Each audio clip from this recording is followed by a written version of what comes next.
Good afternoon, YouTube. Out in my garage, this is some old plumbing that was in the house when I bought it, and just for orientation, this is the water that comes in from the street. Actually, there's a shutoff valve and a hose bib outside the garage wall, and then so that's the main pipe coming in, and then there's a T here, and I think there used to be a water softener or filter set up here, so I think the inlet to the water softener was there, and then this was the outlet. So you had a shut-off valve and then probably a flush valve there. And I remember when I moved into the house, there was a couple of big tanks here that weren't hooked to anything. They were old rusty tanks, and I just got rid of them. And I never really placed the two together, but my guess is this was a water softener hookup. And then down here, this upper pipe runs, I think, just into the kitchen. So apparently the water softener was set up to just feed water into the kitchen, and then this pipe down here feeds water to the back of the house, the two bathrooms, and then the back patio hose bib. Well, anyway, these valves here haven't been operated since I've owned the house. I've never been able to turn them, so I haven't touched these since I've moved in. But I'm thinking I want to just get rid of this whole mess, because one thing is I want to finish insulating this wall here and put drywall on, and it's really hard with this piping because the plumbing actually goes back behind the surface where the drywall would need to go, so I'd have to do all sorts of cutouts to get behind there. So I picked up a bunch of plumbing fittings here, so I'm going to be using SharkBite fittings.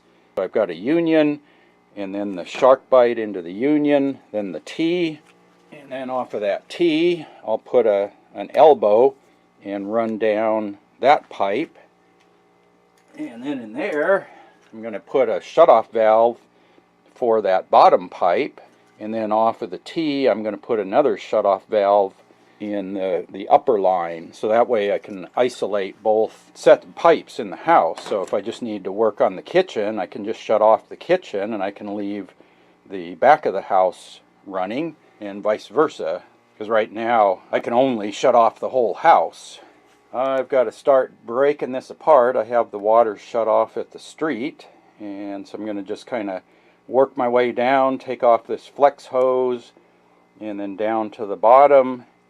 And then I need to remove the T and all this stuff down to the union. And then the other thing I need to do is there's not enough room right there to fit a valve. So what I have to do is take out this 4-foot section of pipe threaded on each end, and I have a 3-foot piece. So I'll put that in with a union, and then a piece of pipe and a valve, and then into the T. That's today's project. It's kind of dark in there and pretty cramped, so I'll show you what it looks like when I get everything torn out of there. Okay, we're almost there. Just got to take that T off right there, and that one was really tight. It was trying to unscrew the pipe out of the fitting down the way there.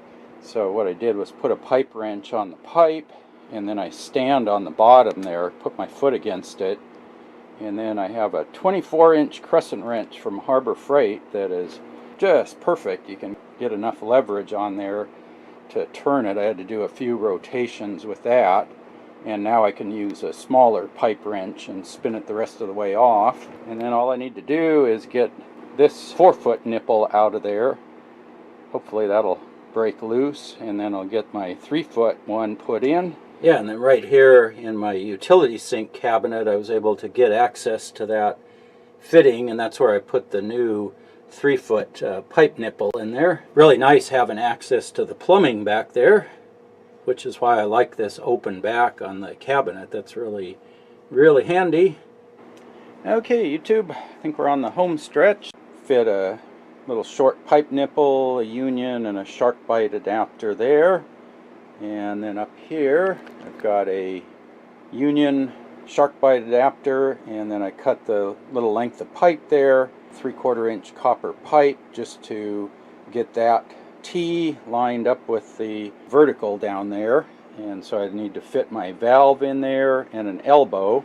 And then over here I replace the 4-foot pipe with 3-foot, and then have a union and a SharkBite adapter, and then I'll put my valve in there.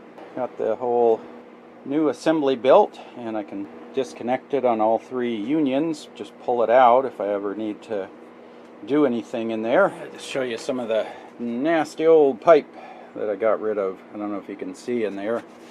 Let me grab a light. You can see how rusty that pipe is inside. Wow.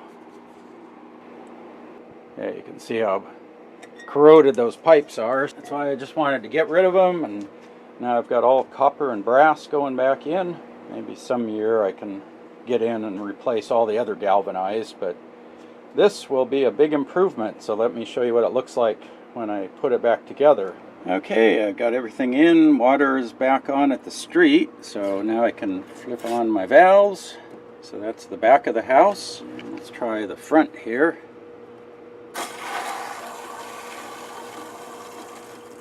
Yeah, boy, that is a lot cleaner. I want to put a board here off of the sill plate and come over here, and then I can screw that valve in, and then I line this one up on one of the studs, so that'll support that end. And then I added a clamp here, so I gotta get that tightened back down. I gotta hook my dryer vent back up now that I've got everything in there. Yeah, I really like the SharkBite. You've got just a little bit of play in the lengths, so you can get everything to fit right in. I can just put the unions in, screw the 2 ends and the one in the middle, and then everything lines up. I mean, you could do that all with PVC or soldered connections. It's first time using those SharkBites, and I'm pretty impressed with the way they work. They are a little more expensive than regular fittings, but man, for fitting into existing plumbing like this, I think that's the only way to go.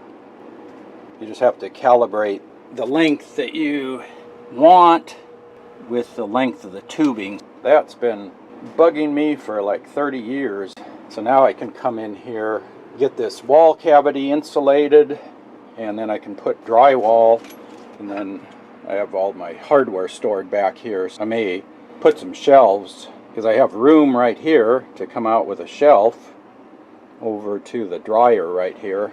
I think I'll do what they did on the part of the wall in here that is drywall. They just ran drywall down to the pipe, and then they put a small strip of drywall across the bottom, and then just left a groove where the pipe is, because I can't move the pipe away from the wall because it's got fittings on that end and that end that are flush with the wall studs. So I just wanted to show you my plumbing project today. I think we're done, and I can go back and wash my hands, because I haven't had water for the last couple hours, so you can't really clean up.